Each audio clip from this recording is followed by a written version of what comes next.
Assalamualaikum warahmatullahi wabarakatuh. Perkenalkan, kami dari kelompok 6 akan mempresentasikan tentang Society 5.0. Kelompok kami beranggotakan saya, Gapradita Merdekawan, NRP 35, Maroto Sa'diyah, NRP 47, dan Irfani Widya Pratidina, NRP 56. Sebelum masuk ke materi, ada beberapa hal yang ingin kami diskusikan, yang akan didiskusikan pada presentasi kali ini, yaitu yang pertama tentang Society 5.0 itu sendiri, yang kedua adalah sejarah dan perjalanan perkembangan dari society itu sendiri, lalu perbedaan antara Society 4.0 dan 5.0, kemudian elemen soft skill, dan cara menghadapi Society 5.0, gaya bekerja di era Society 5.0, dan contoh kasusnya. Nah, tentang Society 5.0 sebenarnya berhubungan dengan industri 4.0, di mana terjadi gelombang besar perubahan, termasuk perubahan teknologi, perubahan ekonomi, dan perubahan pola pikir. Termasuk diantaranya yaitu mencangkup tentang perkembangan kecerdasan buatan, Internet of Things, blockchain, dan lain sebagainya. Kemudian pada industri 4.0 atau industri 4.0 kita mengenal istilah yaitu digital transformation. Nah, apa itu digital transformation? Merupakan kemajuan teknologi digital dan pemanfaatan data secara drastis. Jadi perkembangan ini memanfaatkan teknologi Internet of Things, robotika, kecerdasan buatan, dan blockchain. Nah, ngomong-ngomong soal blockchain merupakan sebuah data atau record yang terus berkembang dan disebut blok, yang terhubung dan diamankan menggunakan teknologi kriptografi. Nah, lalu masuk ke lini masa atau timeline perkembangan society itu sendiri. Awal mulanya yaitu Society 1.0 yang merupakan masyarakat berburu. Jadi pada zaman dulu masyarakat masih berburu untuk memenuhi kebutuhan hidupnya. Lalu mulai ke tahun 13.000 sebelum Masehi masuklah Society 2.0, dan ada revolusi industri pertama, yaitu dimulainya teknologi uap untuk industri. Lalu kemudian masuk ke Society 3.0 dan diikuti revolusi industri kedua, yaitu munculnya skema assembly line pada manufaktur yang mempercepat proses produksi. Lalu di akhir abad 20 muncullah Society 4.0 atau Information Society. Di sini juga muncul revolusi industri ketiga yang mana dunia mulai memproduksi chip semikonduktor untuk digital dan IT. Kemudian pada abad ke-21 atau sekarang ini muncullah revolusi industri 4.0 yang berisi tentang pemanfaatan kecerdasan buatan, IoT, dan sebagainya.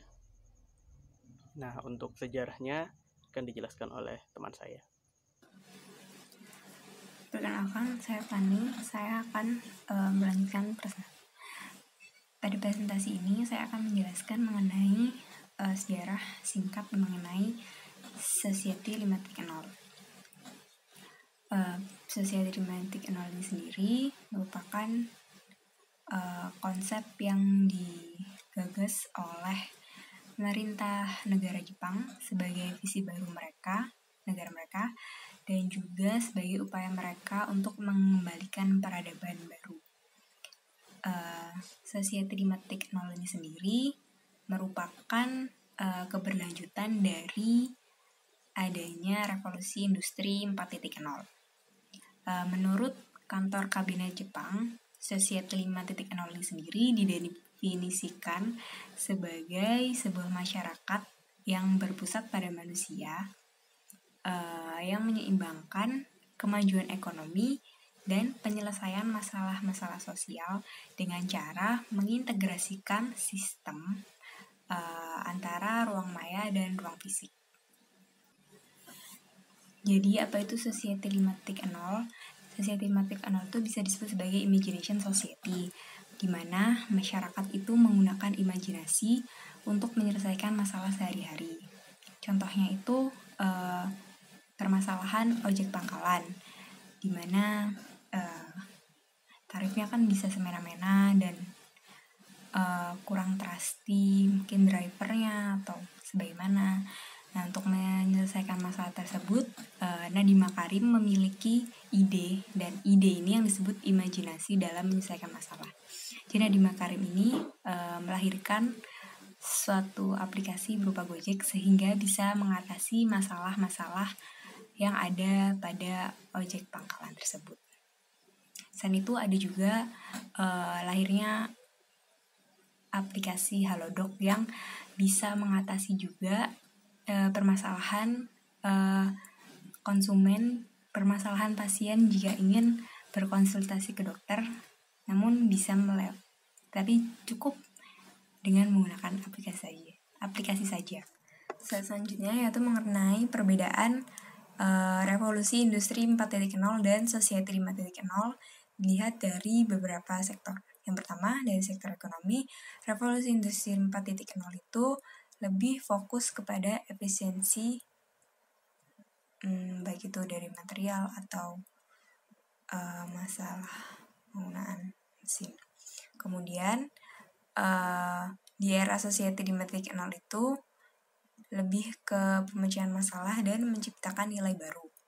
Yang kedua, dari sisi kesamaan, kalau di revolusi industri 4.0 itu lebih fokus pada penekanan individualitas. Sedangkan di era society 5.0 itu lebih ke beragaman. Yang ketiga, dari sisi konsentrasi, revolusi industri 4.0 itu lebih berfokus untuk mengatasi kesenjangan. Sedangkan kalau era society 5.0 itu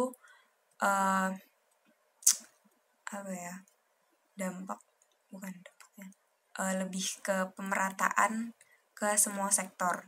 Jadi nggak hanya satu sektor aja. Kemudian yang terakhir itu ada dampak lingkungan dan konsumsi sumber daya tinggi. Kalau di revolusi industri 4.0 itu kendalanya di sumber daya dan lingkungan. Kemudian di era society 5.0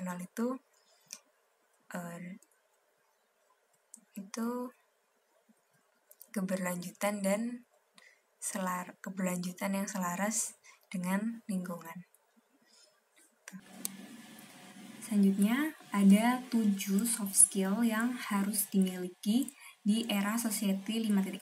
Sebelumnya, soft skill itu sendiri merupakan keahlian yang tidak dapat terlihat secara fisik, atau lebih dikenal dengan suatu pengembangan kemampuan sikap dan kepribadian. Jadi yang pertama itu ada keterampilan berkomunikasi, contohnya seperti public speaking. Kemudian ada kemampuan belajar seumur hidup, kemudian ada kemampuan manajemen informasi, keterampilan berpikir dan memecahkan masalah, kemudian ada etika, moral, dan profesionalisme, kekuatan kerja tim, dan kemampuan kepemimpinan. Saya akan menjelaskan mengenai cara-cara menghadapi revolusi industri 4.0 dan era society 5.0. Dibagi menjadi 4. Yang pertama itu ada literasi data. Literasi data ini terdiri dari kemampuan untuk membaca, kemampuan untuk menganalisa suatu hal, dan menggunakan informasi berupa big data yang ada di dunia digital. Kemudian yang kedua ada literasi teknologi. Literasi teknologi ini terdiri dari bagaimana cara kita memahami suatu kerja mesin, memahami perkembangan teknologi. Perkembangan teknologi ini sendiri terdiri dari coding, seperti artificial intelligence, machine learning, engineering principles, dan biotech. Kemudian yang ketiga ada literasi manusia yang terdiri dari humanities, komunikasi, dan desain. Humanities ini tuh merupakan budaya yang mempelajari mengenai manusia dalam berkehidupan sosial, maksudnya begitu. Kemudian yang terakhir itu ada pembelajaran sepanjang hayat. Yang dimaksud pembelajaran sepanjang hayat itu mendorong mahasiswa atau suatu lulusan perguruan tinggi untuk memperoleh sertifikat kompetensi agar bisa dipercaya jika dia melamar ke suatu perusahaan. Selanjutnya ada work style. Work style ini merupakan gaya kerja dari masing-masing era. Gaya kerja dari masing-masing era. Yang pertama ada era revolusi industri 3.0 yang berfokus kepada tenaga kerja fisik dengan alat dan mesin, kerja manual dan yang terstandarisasi, kemudian produksi homogen, terus jam kerjanya itu terkait dengan ketat banget. Terus keahliannya itu didapatkan dari pengalaman yang banyak. Terus kaizen di tempat kerja. Kaizen ini merupakan prinsip bekerjanya perusahaan-perusahaan di Jepang. Kaizen itu sendiri memiliki arti improvement yang berkelanjutan. Jadi kayak perbaikan terus-menerus yang berkesinambungan. Terus kemudian organisasi hierarkis seperti biasa, organisasi dari CEO turun ke bawahan-bawahannya gitu. Kemudian di revolusi industri 4.0 itu lebih bekerja pada work style-nya itu lebih yang ke hemat tenaga kerja, otomatisasi, remote control jarak jauh, terus lebih menggunakan perangkat lunak, inovasi teknologi berkembang pesat dan perubahan signifikan pada keterampilan yang dibutuhkan. Jadi lebih bermacam-macam keterampilan yang dibutuhkan itu. Terus perubahan peningkatan jumlah pengetahuan informasi dan keterbukaan inovasi. Kemudian yang terakhir di era Society 5.0 lebih mengadopsi mirip-mirip lah sama revolusi industri 4.0 tapi lebih berkuat gitu. Jadi pekerjaan sehari-hari itu akan digantikan oleh AI dan robot. Terus organisasi dan AI dan robot ini nantinya tuh bakal bekerja full. Jadi dari pengambilan data, pengolahan informasi sampai pengambilan keputusan tuh juga akan dilakukan oleh AI dan robot. Kemudian organisasi dan pengembangan sumber daya manusia harus siap bersaing dengan AI. Kemudian akan sangat dibutuhkan untuk mengenali kebutuhan beragam masyarakat. Dan yang terakhir, keberagaman imajinasi dan kreativitas untuk menciptakan nilai. Seperti yang sudah saya jelaskan sebelumnya di awal tadi, imajinasi dan kreativitas ini merupakan ide-ide yang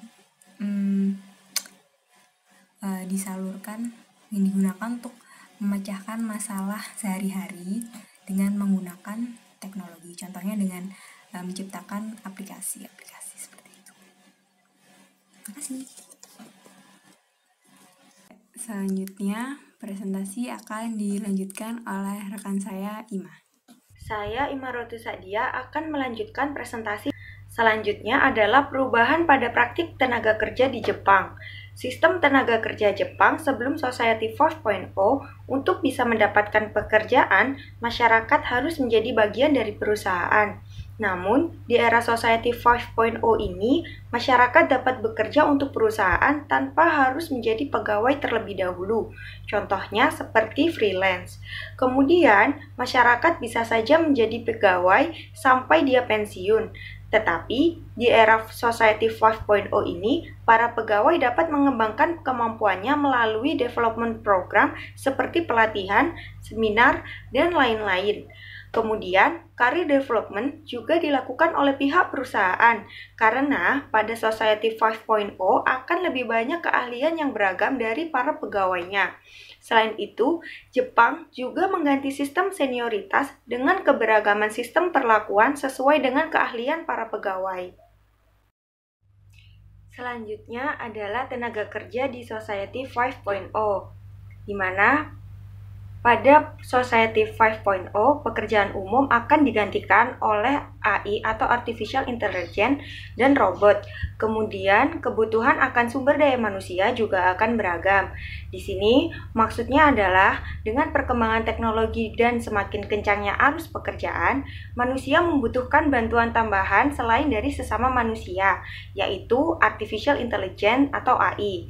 AI ini bersifat kompleks karena menggunakan campuran yang sangat rumit dari ilmu komputer, matematika, dan ilmu kompleks lainnya. Nah, pemrograman yang kompleks ini yang akan membantu mesin-mesin AI mereplikasi kemampuan kognitif manusia. Mengapa kita menggunakan AI? Nah, itu karena AI dapat mengurangi kesalahan dan memiliki peluang mencapai akurasi dengan tingkat presisi yang lebih tinggi daripada ketika pekerjaan itu dilakukan oleh manusia. Selanjutnya adalah contoh kasusnya. Yang pertama adalah contoh kasus pada bidang kesehatan. Di era Society 5.0 ini, kita sudah tidak perlu repot-repot lagi untuk menempuh jarak agar dapat bertemu dengan dokter untuk berkonsultasi. Karena hal ini sudah dapat dilakukan secara online melalui aplikasi. Dengan satu klik saja, kita sudah dapat berkonsultasi dengan dokter dan mendapatkan obatnya tanpa harus keluar rumah. Aplikasi kesehatan yang paling umum digunakan adalah Halodoc dan Alodokter. Aplikasi populer AI lainnya adalah radiosurgery, di mana radiosurgery ini digunakan dalam operasi tumor dan ini bisa membantu dalam operasi tanpa merusak jaringan di sekitarnya. Sehingga teknologi di era 5.0 ini dapat membuat angka harapan hidup seseorang menjadi lebih tinggi. Contoh kasus yang kedua adalah pada bidang struktur, yaitu SITS atau Surabaya Intelligent Transport System yang merupakan sistem pemantau situasi lalu lintas di Surabaya. Bahkan, tak hanya kemacetan yang bisa dipantau, tetapi juga cuaca di daerah yang hendak dilewati. Serta jika ada genangan air juga dapat dilihat langsung melalui aplikasi SITS CCTV Surabaya. Dengan memantau situasi terkini di lalu lintas Surabaya, pengguna SITS dapat mencari jalan alternatif untuk menghindari kemacetan dan mempersiapkan diri menghadapi cuaca di jalan yang akan dilewati. Selain SITS, juga terdapat kamera ETLE atau Electronic Traffic Law Enforcement, di mana kamera ini siap merekam kendaraan bermotor yang melakukan pelanggaran lalu lintas dan marka jalan serta tidak menggunakan helm. Contoh yang ketiga adalah pada bidang mobility, yaitu autonomous car atau self-driving technology. Fungsi dalam autonomous car ini adalah pengemudi atau penumpang bisa menentukan rutenya sendiri. Mereka tidak perlu mengendarai kendaraan tersebut, hanya mengarahkan saja rutenya akan kemana dan mobil ini akan otomatis berjalan ke arah yang sudah dituju. Hal ini dapat menguntungkan bagi para penumpang yang sedang kelelahan atau sedang mengantuk, namun harus tetap melakukan perjalanan sehingga adanya self-driving technology ini dapat meminimalisir terjadinya kecelakaan lalu lintas. Contoh yang keempat adalah pada bidang financial technology atau fintech, yaitu e-money.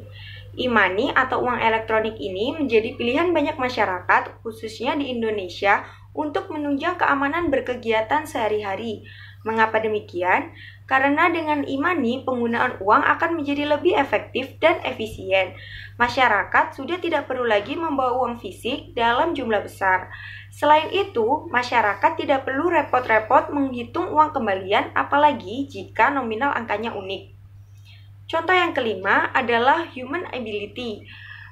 Pada human ability, dengan kecanggihan teknologi di era Society 5.0 ini, manusia sudah tidak lagi kesulitan untuk bereksplorasi, seperti contohnya menjelajahi ruang angkasa sampai menjelajahi dasar laut. Nah, tanpa sadar, kita juga menggunakan AI untuk membantu kegiatan sehari-hari kita. Contoh yang paling umum adalah smartphone. Smartphone merupakan contoh tepat tentang bagaimana orang menggunakan kecerdasan buatan setiap hari. Contoh aplikasi sehari-hari yang biasa digunakan adalah Siri atau Cortana untuk membantu penggunanya. Orang juga mendapat bantuan sehari-hari dari AI seperti bantuan GPS. Nah, jadi dapat kita simpulkan bahwa di era Society 5.0 ini, manusia akan hidup berdampingan dengan teknologi, namun manusia tetap menjadi pusat peradaban. Sekian presentasi dari kami. Terima kasih atas perhatiannya. Kurang lebihnya mohon maaf. Wassalamualaikum warahmatullahi wabarakatuh.